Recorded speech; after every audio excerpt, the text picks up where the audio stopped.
Ladies and gentlemen of the internet, we're at Spa now, round 7, as you read in the caption. Hopefully, if you didn't, well then you got pretty far considering you didn't. Taking a route, this is qualifying. If you are unfamiliar with how I make my videos, I usually put my qualifying at the start. Not going to put it at the end because that makes very little. I might do that just for the jokes. Anyway, this race is the first AOR GT3 race to have random weather. The first slot will be light cloud, which is what you're seeing right now, and the second slot will be random. So it could do literally anything. I don't think snow or Hurricane Katrina is part of the Project Cars weather list, but if they were, it would be allowed. Which is terrifying, and a lot of people are like, let's have thunderstorms, and I'm not wanting thunderstorms. I did about half a lap in thunderstorms, I was going to say underpants conditions, and I needed some new ones, quite frankly, because it was terrifying, and I had no grip whatsoever. So I was holding out for something nice and not thunderstormy. But as you can see, I'm in qualifying.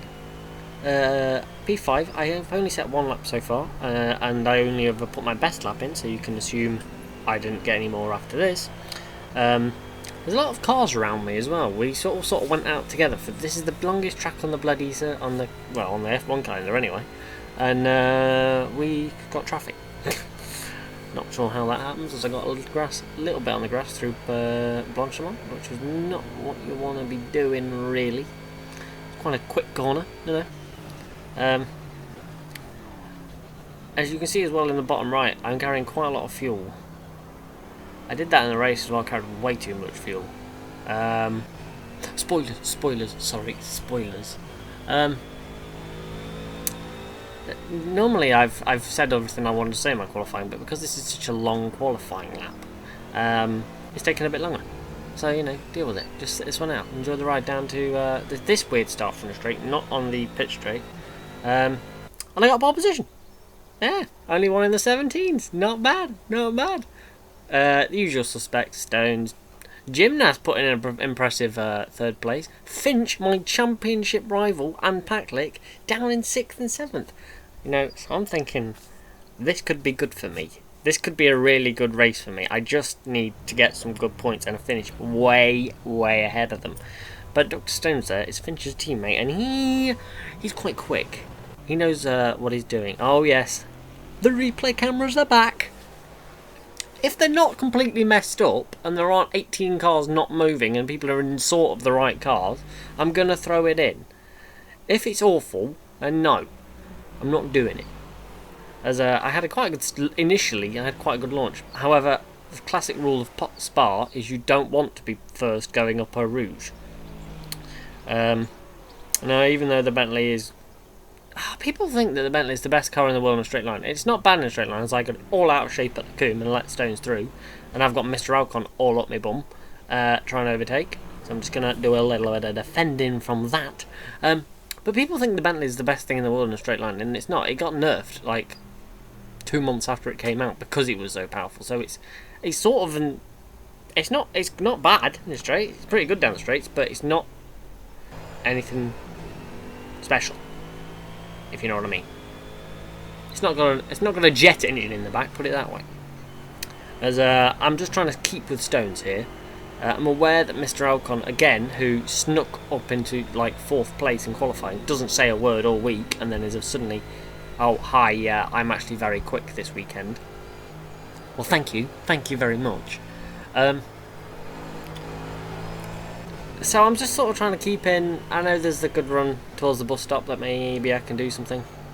But I've worked out half of my... I'm going to say that at the end of the video. If I don't, then you'll never know what I was going to say.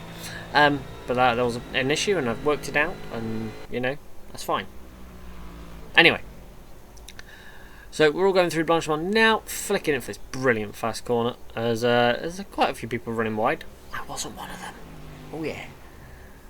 Does it look like the rough actually fired itself into all that? Might have been Packlick actually. as Mr. Ocon then gave me a little love tap on the rear.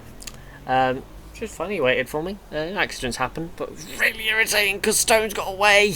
Stones got pulled away like 2.5 seconds, 3 seconds at that point. But I caught him back up. I think I did have the pace. I just couldn't. And it was the same as Watkins. I just couldn't. We were so evenly matched, I just couldn't do the extra bit to start with. As I just understood, like a train. And I lifted off, changed down, and I still got the penalty. But I fell off the road, so fair enough. So I tried to catch him up again. Now, we're at half distance. We're over half distance, and if there was any weather changes going to happen, they'd have happened by now. So we've got a nice... Yes! A nice, dry finish to the race. Yes! As Tom... Oh, Tom had an awful race. So I just put a lap on him, which I'm sure cheered him up a great deal. But if you weren't paying attention and you were listening to my voice, then what the fuck were you doing? What? Don't listen to me. Watch the thing. That'll show you more... That'll be more interesting than what I'm talking about. Stones pitted. Now, on this lap, I decided to evaluate my choices.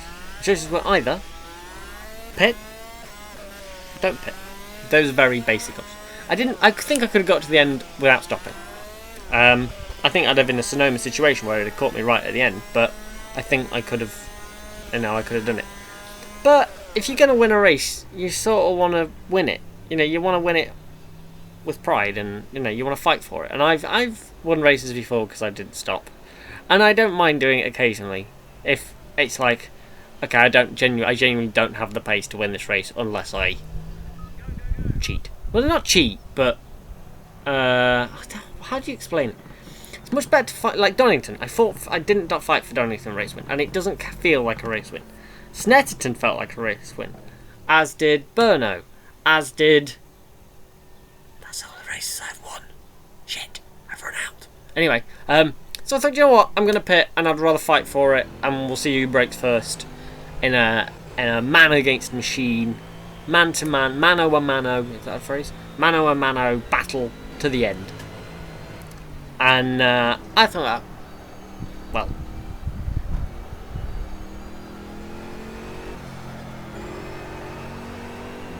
yeah, now I wish I'd stayed out. That sign that just appeared on the right side literally broke my heart. This is a replay. I don't know what I did wrong. I don't know. I feel like I've been on that curb before and that's not happened. I don't think I did anything wrong there. I think that was just a bit of weird game physics. And as you can see, I have got tremendous damage. And I had 18,000 moments there through P1. So I've blown any attempt I had to win the race. Which I don't think really mattered anyway. I wasn't going to get past, I don't think. Stones was quick in all the right places. And, crashing was literally the one thing I didn't want to do. Finch at this point was like 20 seconds. There he is, and he's gone. Finch was like 20 seconds behind me at that point, and God, this cameraman's got a hell of a wobble on, hasn't he? So it's like, alright, okay, I've got an 8-lap sprint now. Go as fast as I bloody can. On the out lap from that pit stop, Neil made a mistake at the at Lacombe and overtook him. And then I had a suburban gymnast, who we've not seen so much this season, apart from all of Imola, pretty much. And at this point he went, I've got a fucking... No, he said, come here, fucking mullet, or something like that, which was bloody brilliant and cheered me up a great deal after my crash. So now you're going to witness a brilliant battle. I was going to write like stupendous, but I couldn't think of the word stupendous quick enough, so I went with brilliant. And this is why you do league racing.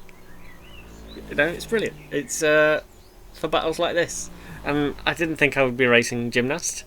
And this, I've said this before, and this is why I like people like gymnasts, because if you're going to be in a race, then fight.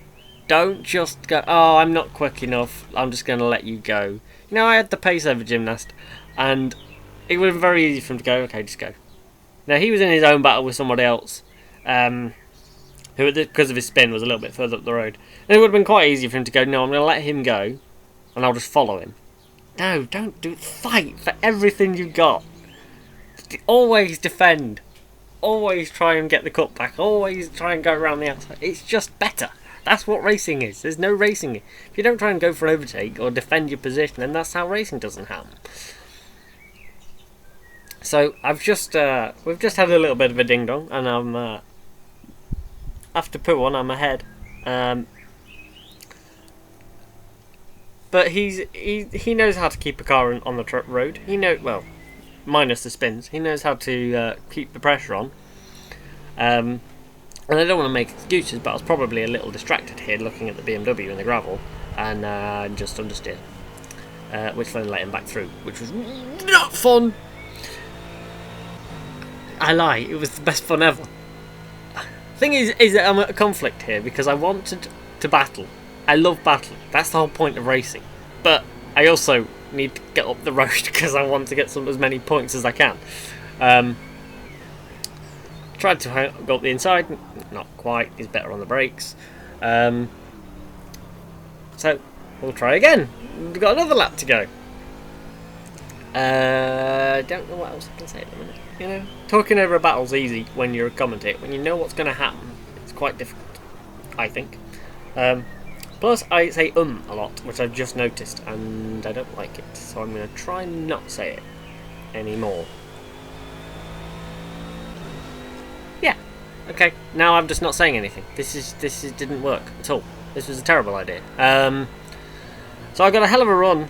See how I did it? I said the and I got words. And I did it again. I'm not even trying anymore. I got the run on Gymnast up through Radion, and I've got just enough past him, maybe? Round the outside at Lecombe. Oh, yes. But he's got that cheeky switchback, and he's setting me up for a move into Rivage. I love this track for these corner names. It's got some great corner names, but I've defended from that because, you know, I know what he's like. And this is a terrible commentary. It really is. This is the worst one I've done in ages. Even the ones where I was quiet were better than this. But I need to get the video up, so, you know. Did you know? It's been a year now. It's over a year. It was the 7th. A year on the 7th. Oh, quick, Steve, shut up.